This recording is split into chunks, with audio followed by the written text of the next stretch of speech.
this is something that I just came across this spring. I've been thinking about this, and this is a part of our kind of charge, I think, what we're trying to do at the Portage School in particular, but also across Career Academy stuff.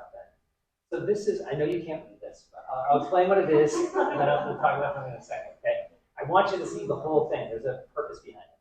So this is a study that was done in the fall of 2020, done by a group of researchers at Stanford's Graduate School of Education in partnership with NBC. And it's a study of the major sources of stress among adolescents. It is done in the fall of 2020. Do I need to run through like what is going on in the world in the fall of 2020? So you can see they have a huge list of stressors. And the bars that go across there are how frequently or what proportion of students said that was a major source of stress for them. And I'm just going to zoom in a little bit and read you the first 9. So number 1, grades, tests, quizzes, finals, or other assessments. Overall workload and homework. Procrastination or time management. Lack of sleep. College and your future. A specific class or classes. A lack of time to play, relax, or be with friends and family. Family pressure to achieve academically, although I'm sure that is not something that happens to anyone in this room. And mental health issues like depression or anxiety. So I would say at least 7 of the 9 major stressors for adolescents in the fall of 2020 were about school or about high school. High school can be stressful. I think school oftentimes is stressing us out. So this, to me, is one of the things that we need to look at. One of the indicators that we need to rethink some of the ways. We need to rethink some of the ways that we're relating to school when we move into adolescence. There's also research that shows that engagement in classes dip throughout high school. So what we are trying to build at the Portage School is a place where students feel like they belong and they know that they're supported, and that school is a place that they want to go to, that they're excited to go to, that they're pumped up to go to learn. So part of that is having learning that is engaging, that's deep, that is related to what they're interested in. We've got a specific approach to learning that I think takes away some of those stressors and brings in some of that engagement. I'm going to share a few. I'm just going to give you some headline news. And there's so much that I want to talk about with this school with all of you, and I can only talk about it a little bit. I'm going to give you some major kind of headlines, and then I hope you'll come ask questions or stay around and ask questions afterwards. So here's what I'm going to talk about. I'm going to talk a little bit about what engaged deep learning looks like. And I want to introduce you to something called the mastery transcript and what competency-based learning looks like. So hopefully you'll know what that is at the end. And I might talk just a little bit about project-based learning. And then I want to talk about something that's key at the Portage School, which is the notion of student agency. Agency is kind of a combination of having voice, of having freedom, but also having responsibility. You're responsible. And it's supposed to be authentic. It's not just, you don't really have agency if you're just supposed to do homework. That's kind of a different thing. You've got freedom of whether or not you want to do it, and you have responsibility. You don't have a ton of voice of what that homework is. Authentic way of having voice. And then I want to talk about what our vision for community and connection is, including experiential learning. Something that I've been referring to as relationship rich. What I won't talk a lot about, but I just want to say up front, is the Career Academy Network is one of the dimensions of this new school that kind of turbocharges us. So we've got a new vision, we've got an incredible faculty, an amazing team, we've got some exciting things that we're doing, but we're not reinventing the wheel and we're not starting from scratch. We're a part of this network of public charter schools that already have a lot of incredible things going and a lot of incredible team members that are partnering with us. I think that gives us turbocharge as we launch. I'm not going to talk a lot about some of the things that Career Academy does that we also do that have kind of a family resemblance to what we do. But if you've got questions about, well, will you do this that I know Career Academy does, I'm happy. Okay, so for, the thing that makes this work, however, makes any vision work is the people that are doing it. And I think hopefully you've had a chance to chat with some of our teachers who are here. We also have an incredible team. We've got some partners from RISE, which is the Regional Innovation and Startup Education. They're going to be a part of our team. We also have some partners from the Boys and Girls Club that are going to be a part of our team. We'll talk about that in a little bit. There's one person who's really bummed that they couldn't be here to meet you tonight, though, and so he sent a video, and I'm hoping that it will work. So this is our Dean of Students really wanted to say hello to you. So Mr. Gillis is sent you just a little. Hello, everybody. My name is Zachary Gillis. I'm the Dean of Students at the Porter School of Leaders. And unfortunately, I can't be there with you because I'm out of town, but I cannot begin to tell you how excited I am about the potentiality of supporting and serving your students and youth. So, hope y'all are having a great time. Hopefully I'll see you soon. Let's get it, let's go. Let's get it, let's go. So that's Mr. Gillis. He's like that all the time. Hello, We don't need everybody. much of him again now. And he is really pumped to meet all of you and to be with the Porter School next year. So let me talk just a bit about mastery and competency-based learning. Okay. So mastery and competency-based learning, I'll say a little preface first. We are a part of a group, which is the Mastery Transcript Consortium. There are about 300 schools across the United States that are part of this group. And the group is committed to rethinking the relationship with high school and the academic record that you create in high school.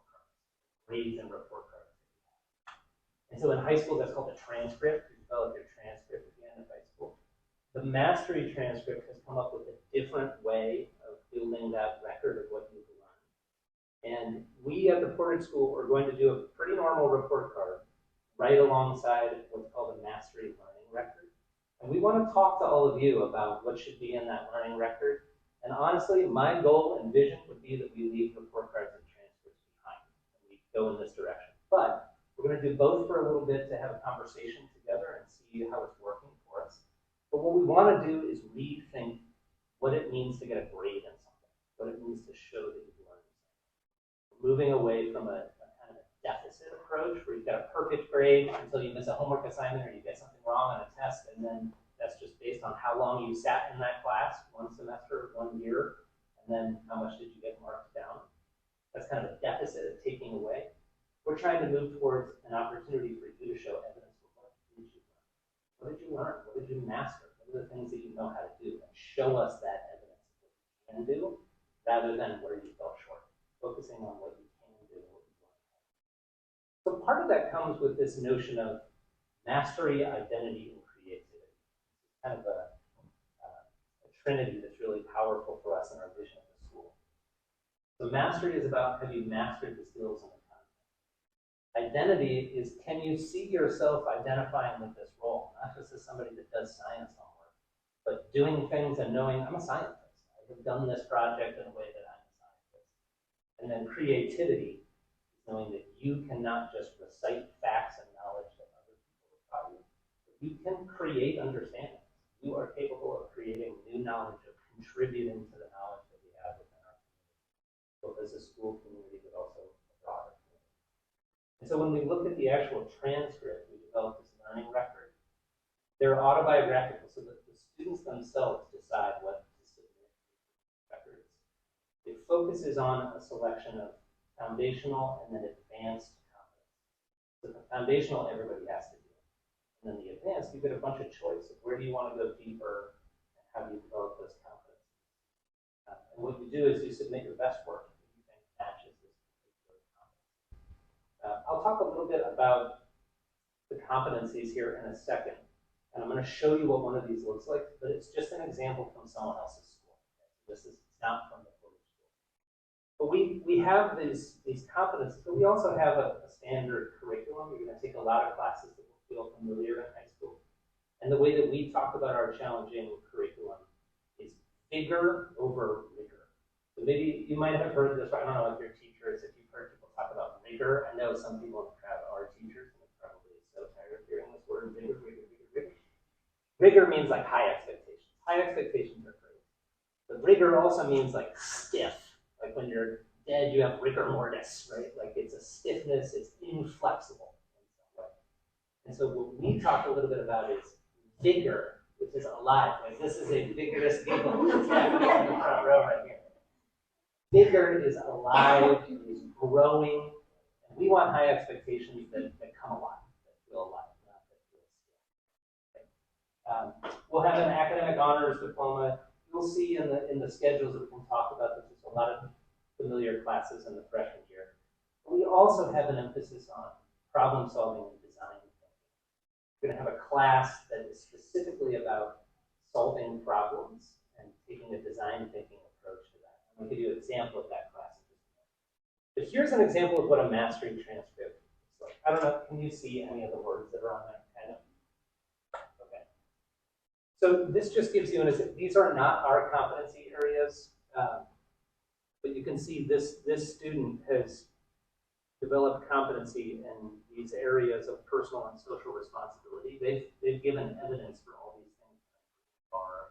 So there are all these different areas that you kind of grow at as you submit your evidence. And the way that it looks, it has a kind of little interface. This would be your mastery transcript, the learning record. And then there's actually evidence that's linked over there that you've submitted. That you said, I wrote this paper, or I did this project, or I did this experiment, or I made this video, and it really demonstrates this competency. You submit that, and then we tell you, yes, it does, or no, that does not develop that competency. You're going to have to do that again. You have to think about that. We don't know exactly what our competencies are. I have a draft. I'm sharing them with our teachers. We're going to work through that, and then we're going to bring that to you, students and parents. We want to talk about, we think these are research-based competencies that matter and are important, but what do you think? Are these the right ones to you? Are these the competencies that you think you want to graduate at high school with this profile? And we're going to talk about that together. There's a kind of process that we're going to take through the first year. So it's exciting to think about being in on the first year of this school because you're actually going to set some of these graduate profiles that we're going to use going forward. And part of that is this notion of student agency. So getting to have a voice in what is measured on the learning record at the school of what a graduation requirement is. Having that kind of voice is having a student agency. So here's my little line. High school students deserve an education that engages them and takes them seriously, that offers them ownership. We want our students to feel like they actually have agency in the school. And we want to empower them and support them to take responsibility for things that they can be responsible for. So a very simple example will be the morning huddle. Every day we start school, everybody in the same room at the same time. We're all together. Probably at the beginning of the school year, Mr. Gillis might be up there saying, good morning, everybody, here's what we're doing today. Maybe one of our faculty will be up there. Maybe I will. But pretty quickly, we want to hand the keys over to the students. We want you to get up and say, here are the announcements for the day. Here's what we're doing. This is something that students can do. You guys can tell each other good morning and talk about what we're going to do. And that gives you a sense of ownership. What should that space look like? We've got 10 minutes every morning. So I look forward to seeing what you come up with and what the students want to imagine. We also, the competencies will have feedback from the students. We have an entrepreneurship focus across the entire school, and that really involves agency. An entrepreneur is someone who takes a project underhand, who undertakes a project of some kind. You want to go after something, that's a sense of ownership. There are also leadership opportunities, personalized learning opportunities. And then there's a really special thing called a macro. These are these classes that are the problem solving classes. So the way that a macro will work, in the first semester we're going to do them all together. We're all going to do the same macro. I'm going to talk to you about what that macro is going to be doing. But eventually you'll take a macro which is a little bit of a longer class, and the teacher who's leading it, or I hope in a couple of years' time, the student who's co-leading it with the teacher, might have a particular focus. But what that macro will do is partner with a community organization of some kind, a business, could be a nonprofit, a service organization. And we're going to partner with them to solve problems that they have. So the library might come to us and say, we've got a problem. Nobody knows how to book these rooms up here. They're great spaces. We want to be able to use them, but we can't get the word out. And our students, maybe they're in a computer science class or an online programming class or something, they're gonna pitch their solutions to that problem to the library. The library will pick one, pitch real solutions. And that's what those macros will look like. We trust that you have actual, productive, valuable suggestions to make. You can solve problems in the community. But we have a different vision for our first macro. So here's this beautiful picture of the Portage School cafeteria. It's not what comes up when you Google Maps search for Portage School. That is some sort of weird Tron image that I don't know where that came from. But this is what our classeteria is actually going to look like. We'll eat lunch every day. Let me just show you what it looks like as of last week. I don't know if you've driven by. This is the classeteria. Here's those beautiful skylights. Plywood over them right now. And here's what the back end of that looks like right now. So it's not ready for lunch on August 9th, as you can probably tell. So in some ways, this might be kind of a bummer, right? So the school is not going to be quite ready on the first day of school. We're going to be in a temporary location. We actually have we've got half of the building to ourselves that's right next to the Boys and Girls Club off Sample Street. That's where we're going to park for a little bit. But it's a great opportunity because what we're going to do is students and faculty are going to have voice in how some of the finishing touches get done. So we are going to, for example, I was just talking to someone about the landscaping, about the opportunity to put a container farm on this space. And I want the students to decide. I want their input. I want their pitches. What should the landscaping be? What kind of native plants should we have? What plants should we not have? It would be bad to have in a school. They'd be invasive or whatever. This is something that we'll get to do together as a and again, kind of leave your lasting fingerprints on a school. And then once the school building is done, a little bit later this fall, it's going to be an amazing and beautiful space to be in together. We're going to have just one of the nicest buildings in the city. So it's well worth the wait. If you haven't driven by, it is also very exciting to drive by there during the day and see the around. And once we're in this space, and this is my last little section, this is going to be incredible space for connection. So we want this school to be a connecting place, not only between students and the community, but also between the broader community and the school itself. So we have an advisory where students will be in small advisory groups. We'll have an adult that knows you, who's kind of your person at the school. We'll have opportunities to connect with your interests outside of just schoolwork and learning. Arts opportunities, athletics, co-curriculars. You know, the robotics team is very popular at Career Academy. I was just talking to the robotics coach who saved a few spots for the Portage School students. We anticipate having some real involvement in the arts in this space. I was just talking today with the folks at the Civic Theater, which is less than a block away. We're going to work on some partnerships together. Should be some really exciting opportunities to pursue your other interests outside of school. And then within this building, I wish I had a site plan that I could show you, actually. That I could show you. Within this building, right here in this big place that doesn't have a roof or a floor, that's going to be inside in a couple months. And that's where we're going to put something that's called the Future Lab. And Mr. Ebersol, who's a robotics coach and a teacher at Career Academy, is going to be the coordinator of the Future Lab, which is coordinating the future is a pretty cool gig. There are going to be amazing resources in there, maker spaces, 3D printers, precision machining equipment, fabrication equipment. And then right next to it, we'll have this maker's market where students can sell things that they've built or made or designed or printed or come up with. Market space that's right out there in the entrance. And then just adjacent, actually through those little doors, this space right here is going to be a Boys and Girls Club specifically for adolescents, for teenagers. It's going to be called the Club. And so the Boys and Girls Club is going to run a space that will be open after school and into the evenings for teenagers to hang out. We'll have all the Portage School students signed up, and there are a bunch of resources that you can use even during the daytime at that club. They've got an incredible facility that put together there, so you can go rest in there. There's like meditation rooms and podcasting equipment and all sorts of cool things that are in there. And that Future Lab will also be open. It's a space where you can come and work on stuff and hang We'll have the CTE pathways are all the same, except we won't have welding at the Ford School. If you're familiar with those, we don't have a welding facility like Career Academy does. And then this will be a place where we host the community partners to come and have events.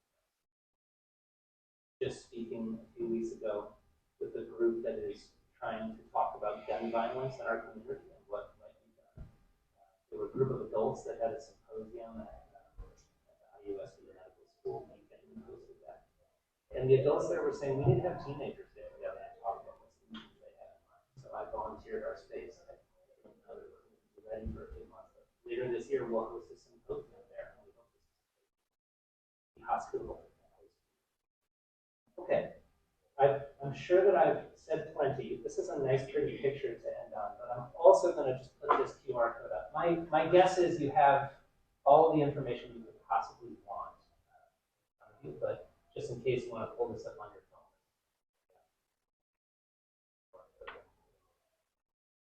So, if you can believe it, that was kind of a 30,000-foot flyover view of some of the things that are going on. Are there burning questions that you have for me that you think this is not an idiosyncratic question, this is a question that everybody should hear the answer to, something that you're wondering? Talk a little more about. I saw you mention athletics up there, but no gym. Are you partnering with the Career Academy and going out there for that, or? We can't do it out of Career Academy in terms of the gym space, because their gym is fully booked all the time as well. So we're hoping to do one sport in each season for boys and girls, right? Boys and girls sport each season. The winter hopeful is basketball. I am working on a gym space. We don't know that for sure on basketball, but we'll have to partner with somebody that can't be here.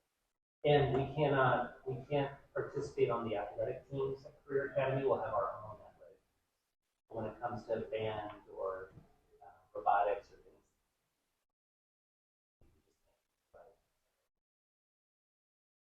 The thought would be cross country in the fall. That's the simplest solution.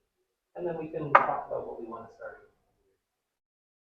Maybe one of the things that I left out was that I have been a part of starting a school before I helped start a school in Texas. We had nothing but school in year one. So like January, a few of us said we gotta do something other than just school. Like, so we started a basketball team. They lost in a scrimmage.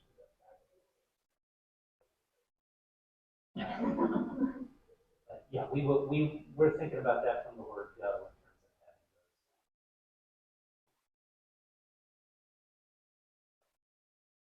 Other things that anyone is wondering?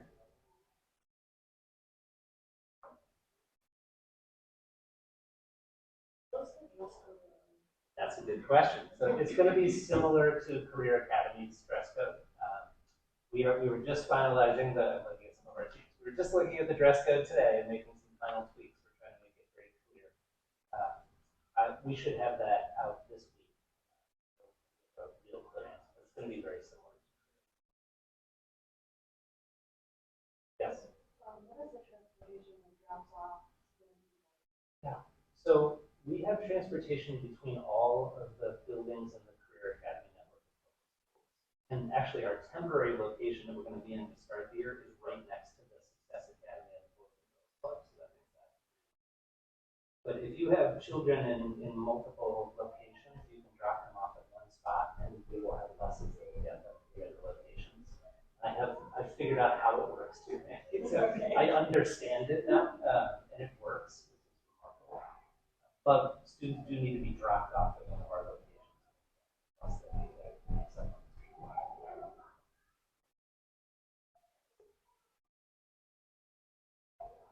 Yes. So what is the dress code for Career Academy? It's Amy maybe is the person who can best answer it. Yeah, How would you describe the dress code? The idea is that we are dressed for work. So students are, you have to wear a collared shirt, buttoned up.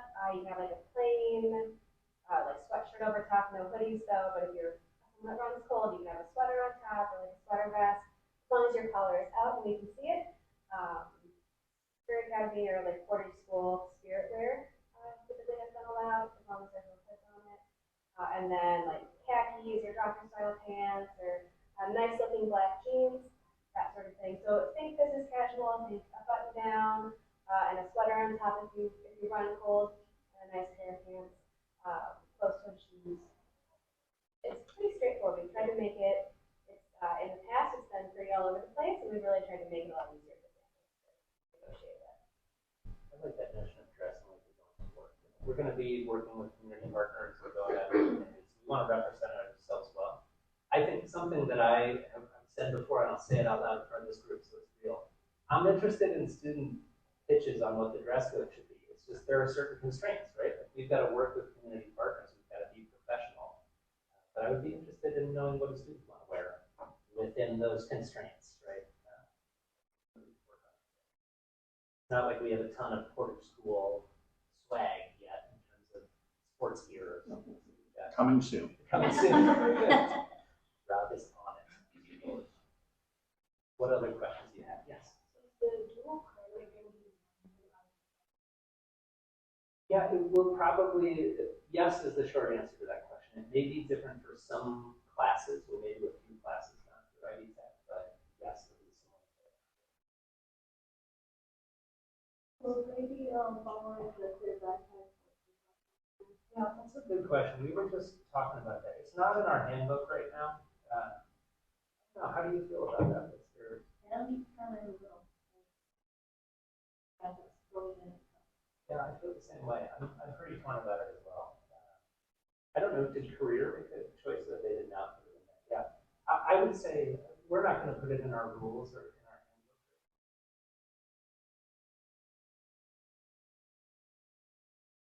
handbook. Yeah, I agree. It kind of breaks my heart to think that that's something that we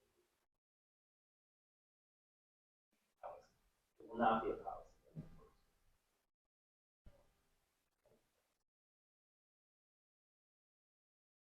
Good question.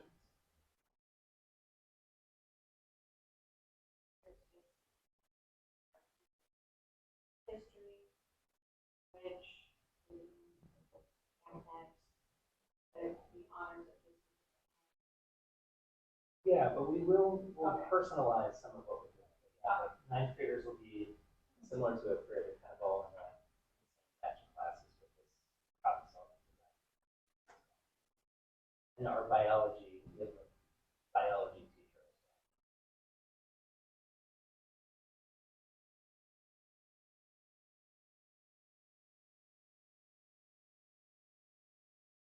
Do me a favor, you may come up with other questions.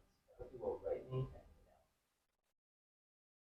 Put it on the email. So I'd love to answer your question if something comes up in the next couple of days. Longer. And before you leave tonight, if you've got the time, would you come say hello to me and introduce yourself to me? I would love to meet you and say hi while we're together. And please, I think we've got 15 more minutes that we have this room here, so chatter, there's more to talk about now. You may have other questions if there's something you didn't want to ask them for the whole group. I hope you'll ask me and take some stuff with you. I also brought a batch of stickers that I don't think we have on the table yet. So if you want a couple of stickers, feel free. I might say one other short thing. I can't stop myself from talking about this, but I want you to understand, since you came to a session on the school, I want you to understand where the name of the school comes from, what the school's logo. I don't know if everyone already heard me talk about this stuff. Okay. It's called the Portage School because South Bend was originally a site of portage. A portage is a connection between two rivers or two waterways. So when people portage, they pick up their canoes or their boats and they create a land path between two rivers or two waterways. And South Bend was a portage site between the Kankakee River and the St. Joseph River, right over by Pinhook Park is where the site was. And so we were thinking about the name of this school, which is right at the end of kind of Portage Avenue and into downtown. Thinking about how this is a school where we're going to be connecting school with interests and passions and with the community. And the school is really all about kind of making connections. Cool. And then we started thinking about the logo for the school. And so I just want you to know where the logo comes from. This is a historical drawing of people carrying boats on portage. It was very uncomfortable. They're carrying their boat, so we stole the side of that boat and built it into an inverted shield. That's how we built the image that is the Portage School here. So what you see when you see this version of the logo, it's a boat that someone is carrying on Portage. But it's also the green is the path between rivers, the blue is the river. Boat that also has the path. So if anybody asks, that's what it's called, the Portage School. Okay, I would love to connect with you. I hope you'll come ask me questions or talk to me afterwards or ask questions of our other teachers and faculty that are